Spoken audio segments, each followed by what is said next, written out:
কি অবস্থা আপনাদের?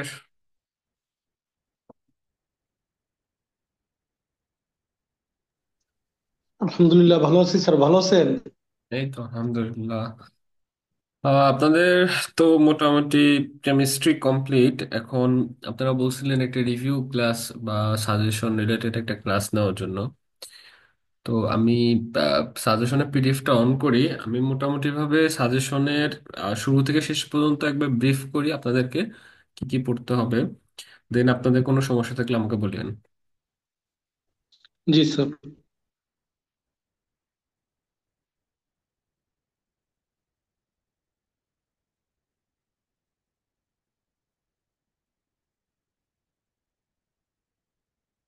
আচ্ছা, আশা করি পিডিএফ দেখা যাচ্ছে। সাজেশনে হচ্ছে আমাদের দুইটা পার্ট। আমাদের টোটাল সাজেশনে তার মধ্যে একটা হচ্ছে অর্গানিক কেমিস্ট্রির আগে একটা পার্ট, আর একটা হচ্ছে অর্গানিক কেমিস্ট্রি এবং এর দুই একটা টপিক এক্সট্রা। তো অর্গানিক কেমিস্ট্রির আগে যে পার্টটা আমাদের, এটা কয়েকটা পার্ট আছে, সেটা হচ্ছে লুইস স্ট্রাকচার। এখানে হচ্ছে আমাদের কয়েকটা আপনাদেরকে অ্যাটম বা মলিকিউলের লুইস স্ট্রাকচার পড়ানো হয়েছিল। পিডিএফ এ যা আছে তাই পড়বেন, এখানে এক্সট্রা আসলে পড়ার কিছু নাই। পিডিএফ এ যে কয়েকটা লুইস স্ট্রাকচার দেওয়া আছে ওগুলা পড়লেই হবে। অবশ্যই লুইস স্ট্রাকচারের ক্ষেত্রে আপনারা যেটা মাথায় রাখবেন, লুইস স্ট্রাকচার আঁকার সময় আমি একটু আপনাদেরকে দেখাই।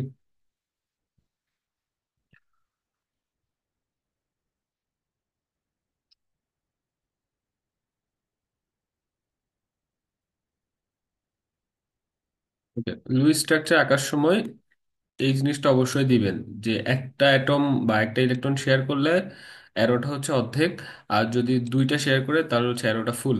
তো এগুলো মেনটেন করবেন। এই লুইস স্ট্রাকচার এখানে টোটাল মনে হয় এক দুই তিন চারটা আছে, এখানে চারটা মলিকিউল আছে, সেগুলো স্ট্রাকচারগুলো ভালো করে পড়বেন। এরপর হচ্ছে টাইপস অফ কেমিক্যাল বন্ডিং। এটার মধ্যে আয়নিক এবং সমযোজী বন্ধন, যেটা আমাদের আয়নিক অ্যান্ড কোভ্যালেন্ট বন্ড, এটার টাইপটা মূলত দেখানো হয়েছে। তারপর হচ্ছে সিগমা পাই বন্ডস এর ডেফিনেশন গুলা পড়বেন, মানে পার্থক্য, সিগমা বন্ড কি, পাই বন্ড কি, সিগমা বন্ড কাকে বলে, পাই বন্ড কাকে বলে, কখন হয়, কোনটার এনার্জি বেশি। এগুলো আপনাদের সব পিডিএফ এ আছে, পিডিএফ থেকেই পড়তে পারবেন এগুলা। এরপরে find number of sigma and pi bonds. আমাদের এখানে পিডিএফ এর মধ্যে সিগমা এবং পাই বন্ড কয়টি, এটা আমরা কিছু ম্যাথ কিছু টপিক পড়ছিলাম, যেমন এইটা এখানে টোটাল পাঁচটা আপনাদের মলিকিউলের নাম দেওয়া আছে। পাঁচটা মলিকিউলের টোটাল সিগমা এবং পাই বন্ধন কয়টা, এগুলো এখান থেকে আপনারা শিখবেন। ঠিক আছে, এখানে আপনাদের সবকিছু দেওয়া আছে। এরপরে পোস্টুলেটস অফ ভ্যালেন্স বন্ড থিওরি। তো ভ্যালেন্স বন্ড থিওরি কিছু পোস্টুলেট আছে, ছয়টা নাকি সাতটার মতো। এগুলো সংক্ষিপ্ত বিবরণী পড়বেন, জাস্ট লিখে বুঝিয়ে দিতে পারলেই হবে। ঠিক আছে, খুবই বড় লেখার দরকার নাই। ক্ষুদ্র ক্ষুদ্র লিখলেও সেটা যদি আপনি ওই ছোট লেখার মধ্যে আমাকে বুঝিয়ে দিতে পারেন তাহলে কিন্তু ফুল মার্কস পাবেন। এরপরে ডেফিনেশন অফ হাইব্রিডাইজেশন। হাইব্রিডাইজেশন কাকে বলে এটা ডেফিনেশনটা পড়বেন। sp3 sp2 hybridization of carbon.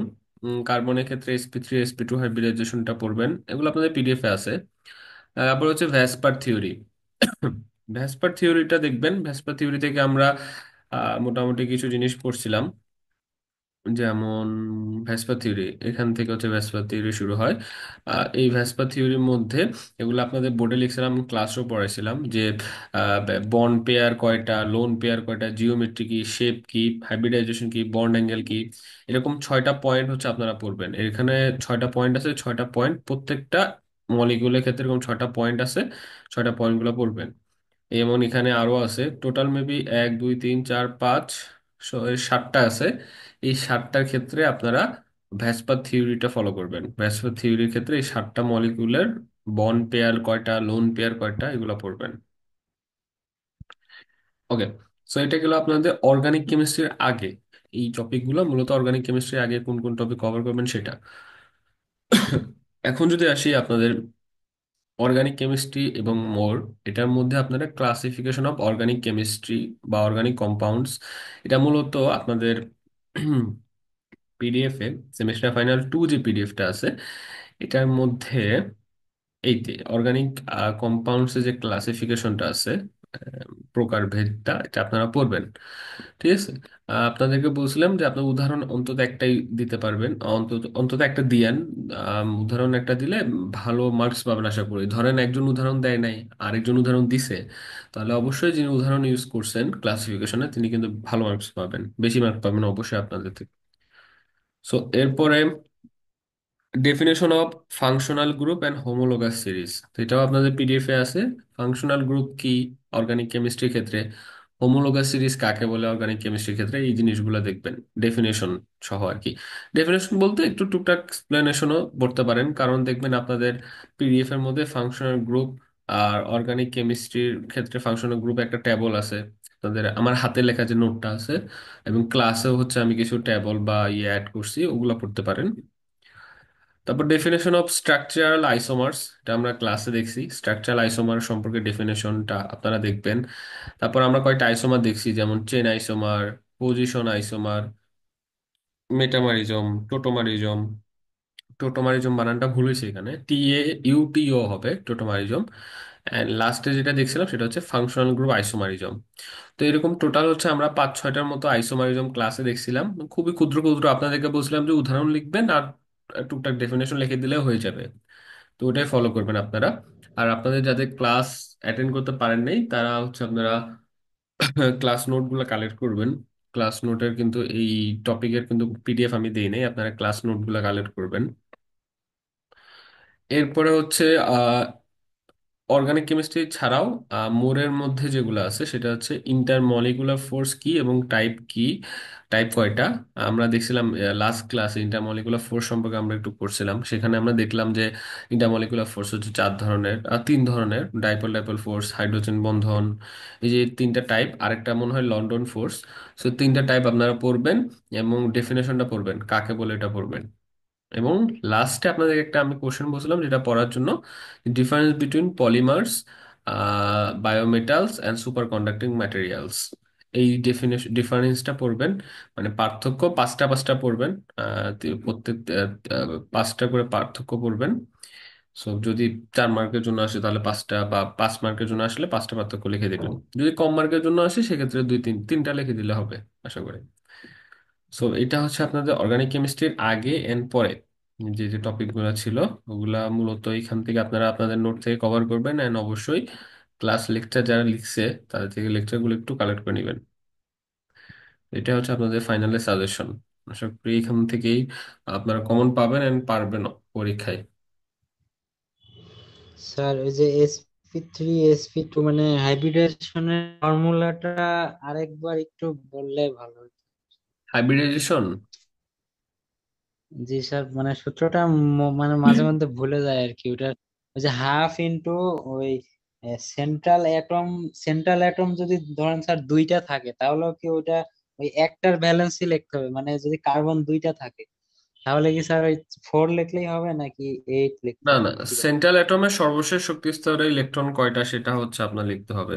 ও, মানে ওই একটাই, মানে একটাই ধরতে হবে আর কি। হ্যাঁ, বুঝতে পারছি। আপনার একটা না, আপনার হচ্ছে কার্বনের সর্বশেষ শক্তিস্থ ইলেকট্রন হচ্ছে 4টা, তাহলে তার ক্ষেত্রে আর 4 হ্যাঁ হবে। স্যার, তার ক্ষেত্রে 4 হবে। 4 হবে। ঠিক আছে। আর ওই যে যদি কার্বন ডাই অক্সাইড হয় তাহলে অক্সিজেন তো এখানে কোনো কিছু কাউন্ট হবে না, কারণ অক্সিজেন তো মনোভ্যালেন্ট না। আর যদি এইচ, এইচ মানে হাইড্রোজেন থাকে, সেক্ষেত্রে হাইড্রোজেন কাউন্ট হবে, মানে হ্যাঁ যে কয়টা হাইড্রোজেন, হাইড্রোজেন আছে। হ্যাঁ মনোভ্যালেন্ট অ্যাকাউন্ট হবে আর কি, রাইট। সূত্রটা আপনাদের ক্লাসে মনে হয় আমি লিখে দিছিলাম, আমার সামনে আপাতত নাই। আমার একটু দেখতে হবে তাহলে এটা। আমি যতটুকু মনে আছে হাফ ইন্টু হাফ, হাফের পর ব্র্যাকেটের মধ্যে আপনাদের হচ্ছে টোটাল সর্বশেষ শক্তি স্তরে কয়টা ইলেকট্রন থাকে, এরপর হচ্ছে মাইনাস ক্যাটায়ন প্লাস অ্যানায়ন, এরপর মনে হয় মাইনাস আর প্লাস হচ্ছে মনোভ্যালেন্ট অ্যাটম কয়টা সেটা। জি স্যার। এটা আপনাদের নোট থেকে আচ্ছা কারো, স্যার, নোট থেকে কালেক্ট করে নেবেন, হ্যাঁ। ইথেন, ওই যে ইথেন আছে না, C2H, H6 সম্ভবত ইথেন। ওই হ্যাঁ ইথেনটার মানে সিগমা এবং পাই বন্ড কয়টা, এটা যদি আরেকবার একটু আঁকায় দেখাইতেন, মানে দেখাইলে একটু সুবিধা হতো আর কি স্যার। যদি ইথেন। একবার একটু আঁকায়। ইথেন, জি sir. C2H6। C two H six, ethane এটা। সি, জি ইথেন স্যার, তো সি টু এইচ। না এটা ইথিন। ইথিন, ইথিন, ইথেন তো আপনাদের এখানে নাই। যেটা না এটা লাগবে না, তবে ও আমি আচ্ছা দেখাইতে আচ্ছা। পারি, সমস্যা নাই। আমি দেখাইতে পারি, প্রবলেম আচ্ছা নাই। তারপরে একটু দেখা গেলে। হ্যাঁ, এখানে আমি দেখাই দিই আপনাকে। সো এখানে সব থেকে ইম্পর্টেন্ট হচ্ছে এখানে কোনো পাই বন্ধন নাই। এখানে হচ্ছে টোটাল একটা, দুইটা, তিনটা, চারটা, পাঁচটা, ছয়টা, সাতটা সিগমা বন্ধন, কোনো পাই বন্ধন নাই, কারণ এখানে তো প্যারালাল কোনো বন্ধনই হচ্ছে না। ঠিক আছে, ইথেনের ক্ষেত্রে কোনো হচ্ছে আপনার পাই বন্ধন নাই, সবগুলাই হচ্ছে সিগমা বন্ধন। টোটাল চার পাঁচ ছয় সাতটা সিগমা বন্ধন আছে। জি স্যার, বুঝতে পারছি। ভাবে মূলত আপনারা ওই ক্যালকুলেশন আর এই সিগমা পাই বন্ধনের যে বিষয়টা, এটা অবশ্যই পড়বেন। ছোট ছোট কোশ্চেনও আসতে পারে পরীক্ষায়।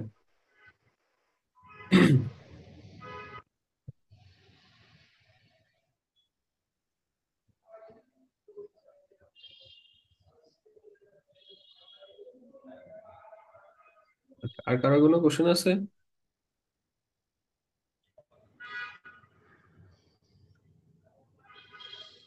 আর স্যার যে মেটামারিজম টোটোমারিজম ওইগুলা, আপনি যে উদাহরণগুলা যে পিডিএফ এ দিচ্ছেন ওইগুলা থেকে মানে কোশ্চেন কি ওইগুলা, মানে উদাহরণ ওইগুলাই আঁকতে হবে নাকি ওইগুলার বাইরে থেকে তো আসবে না, নাকি ওইগুলাই আঁকতে হবে? আপনার না, সমস্যা নেই। আপনাদের যদি মনে হয় বাইরে থেকে আঁকবেন তাহলে অবশ্যই আঁকতে পারবেন, সমস্যা নেই। যারা ও ধরেন আচ্ছা। অনেকের ক্ষেত্রে অর্গানিক কেমিস্ট্রি নতুন, তো তো আমি এই জন্য বলছিলাম যে ওগুলাই আঁকেন, মুখস্থ করে ফেলেন আর কি, কাইন্ড অফ। জি স্যার।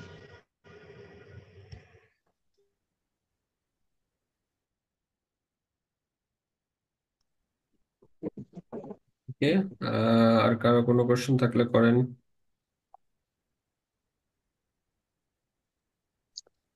না স্যার, ধন্যবাদ স্যার, আপনি লাস্ট সময়টা দেওয়ার জন্য আর কি। না, অবশ্যই এটা আপনাদের আমি গতবারও নিছিলাম, এবারও প্ল্যান ছিল আপনাদের একটা রিভিউ ক্লাস নেওয়ার জন্য। এই সাজেশন গুলো ভালোভাবে ফলো করেন। অ্যাজ আপনারা জব করেন, আমি জানি যে জব করে পড়ালেখার কত পেইনফুল। সব এটা হচ্ছে আপনারা সাজেশনটা ফলো করেন, আর পিডিএফ অ্যান্ড ট্রাই করবেন ক্লাস লেকচারটা কালেক্ট করার। সব এটাকে মিক্স করে পড়েন, আশা করি কমন পাবেন। জি স্যার, ধন্যবাদ স্যার। Sir Okay. ওই যে আমি হুম। মানে পরে জয়েন করছি আর কি স্যার, সেক্ষেত্রে ইয়াটা ভিডিওটা একটু কাইন্ডলি একটু তাড়াতাড়ি আপলোড দিয়ে দিবেন স্যার। হ্যাঁ হ্যাঁ, আমি একটু রেকর্ডিং ভালো অন হয়েছে, এই ভিডিওটা। ভিডিওটা স্যার। আচ্ছা ঠিক আছে, ভিডিওটা আমি আপলোড দিব, ক্লাস শেষে আপলোড দিয়ে দিব, সমস্যা নেই। জি স্যার। ওকে। তাহলে যদি কারো কোনো কোশ্চেন না থাকে শেষ করে দিই। প্রবাবলি আপনাদের শুক্রবারে ক্লাসটা মনে হয় হবে না, আই থিঙ্ক। বলছে কিছু স্যার? স্যার কি, নশো স্যার কি কিছু বলছেন? নশো স্যারের কিছু জিজ্ঞেস করিনি স্যার, কিন্তু আমরা এই যে গত শুক্রবারই শুনছি যে ওই লাস্ট যে শুক্রবার গেছে ওইটাই ছিল লাস্ট ক্লাস। হ্যাঁ হ্যাঁ হ্যাঁ, কারণ হচ্ছে আপনাদের মোটামুটি সব ক্লাসে মনে হয় শেষ, বেশিরভাগ সাবজেক্টই। ওকে। সো কারো কোনো সমস্যা থাকলে বলিয়েন, আমরা দরকার হলে আরেকদিন বসবো যদি সমস্যা থাকে। সো এতটুকুই থাকুক, আপনারা ভালোভাবে প্রিপারেশন নেন, বেস্ট অফ লাক।